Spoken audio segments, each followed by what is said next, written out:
नमस्कार साथियों, मैं आपका साथी अनिल गुर्जर। साथियों, आज हम इस वीडियो में बात करेंगे रचनात्मक आकलन की विषय गणित, जो कि हमारा चौथा रचनात्मक आकलन होगा और जो सप्ताह 8 के अंतिम दिवस लिया जाना है। साथियों, जैसा कि हमने शिक्षक नियोजन रजिस्टर में लिखा भी है और हमने जो पूरे 8वें सप्ताह में गतिविधि करा रहे हैं, संभवतः दिनांक 1 सितंबर से हमारा 8वां सप्ताह शुरू हो चुका है। तो आज 8वें सप्ताह का दूसरा, तीसरा, किसी साथियों का चौथा दिवस भी हो सकता है। तो इस प्रकार से दिवस जो है, मैं बार बार बताता हूँ कि सभी शिक्षक साथियों के अलग अलग आ सकते हैं। अपनी छुट्टी के अनुसार अलग अलग ज़िलों में अलग अलग छुट्टियों के अनुसार शिक्षक साथियों के सप्ताह अलग अलग हो सकते हैं। तो साथियों, अब हम बात करते हैं कि इस सप्ताह में क्या कुछ खास है। मित्रों, आप जो है पीडीएफ के सहारे ना रहें। जो है प्रत्येक वीडियो को आप एक बार समय निकाल कर पूरा अवश्य सुने, देखें, क्योंकि उसमें ही जो है जो बातें होती है उसमें उसके संबंध में समझ विकसित होती है। साथियों, जैसा कि आप चौथा रचनात्मक आकलन देख रहे हैं जो सप्ताह 8 में होगा और विषय गणित का है। इसमें जो उद्देश्य है साथियों, वो हमारे पास निकल कर आए हैं।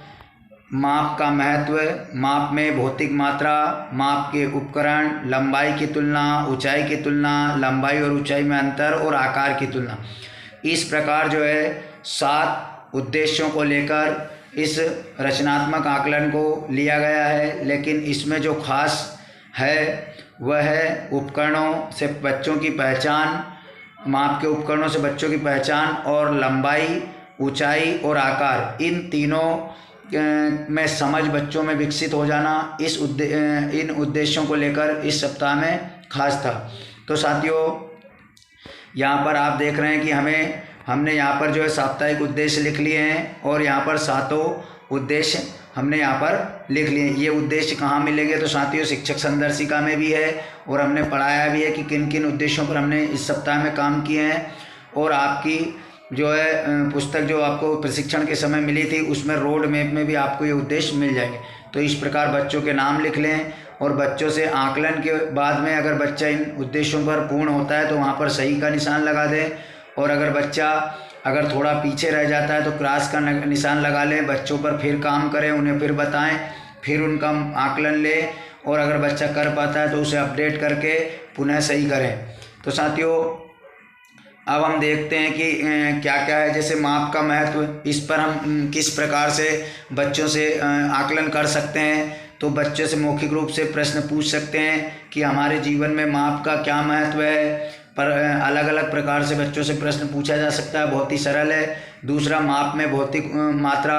साथियों, जो भी हमें मापने में उपकरणों नापों की आवश्यकता होती है, जो उसकी मात्राएं हैं, जैसे लंबाई, ऊंचाई, आकार, चौड़ाई, तो ये सारी चीज़ें हम बच्चों से, उसके बाद किलोग्राम, लीटर, मीटर, इन पर चर्चा करके बच्चों से मौखिक प्रश्न यहाँ पर पूछ सकते हैं। साथियों, माप के उपकरण, तो शिक्षक साथी अपने TLM में जो है माप के उपकरणों को हमने जो है सप्ताह में बखूबी उपयोग किया है। जैसे फीता, उसके बाद में स्केल आदि तमाम, घड़ी आदि तमाम उपकरणों का हमने उपयोग किया। उन उपकरणों को सामने रखकर बच्चों से कुछ मौखिक प्रश्न उन उपकरणों पर पूछ सकते हैं। तो इस प्रकार 3 उद्देश्य हमारे पूर्ण हो जाते हैं। उसके बाद साथियों, जो चौथा उद्देश्य है लंबाई की तुलना, इस पर हम बच्चों से कैसे आकलन करेंगे।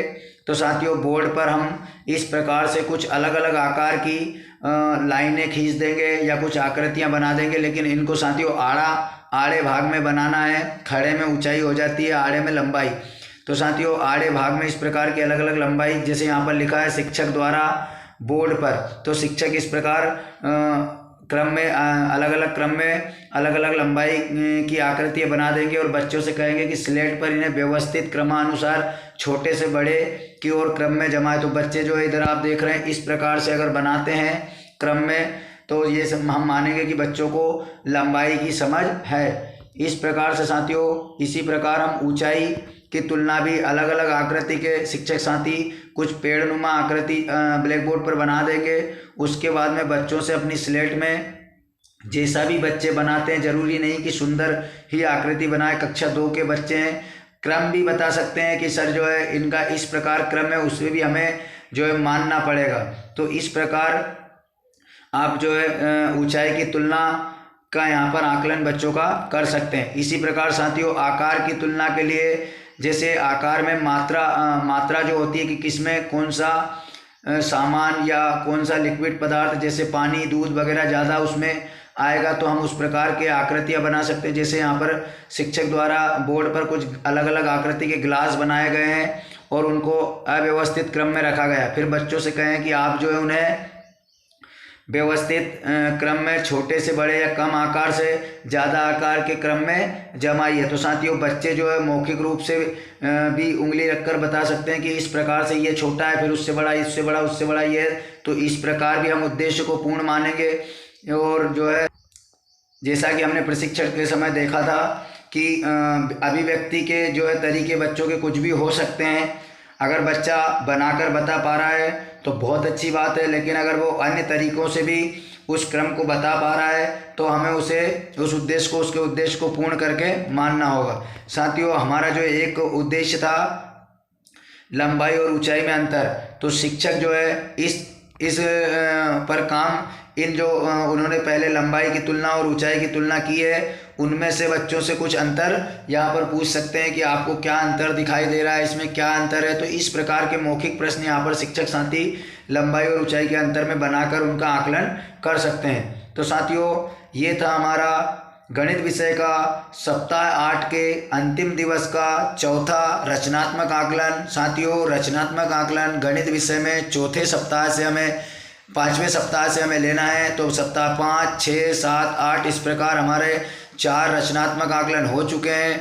तो साथियों आशा है आपको रचनात्मक आकलन के संबंध में आपको समझ आ चुकी होगी कि हमें किस प्रकार से रचनात्मक आकलन लेना है। तो साथियों आशा है आपको वीडियो अच्छा लगा होगा, तो प्लीज़ वीडियो को एक लाइक कीजिए और अपने तमाम FLN साथी शिक्षकों तक इस वीडियो को शेयर अवश्य करें। तो साथियों मिलते हैं एक नई जानकारी के साथ अगले वीडियो में, तब तक के लिए जय हिंद।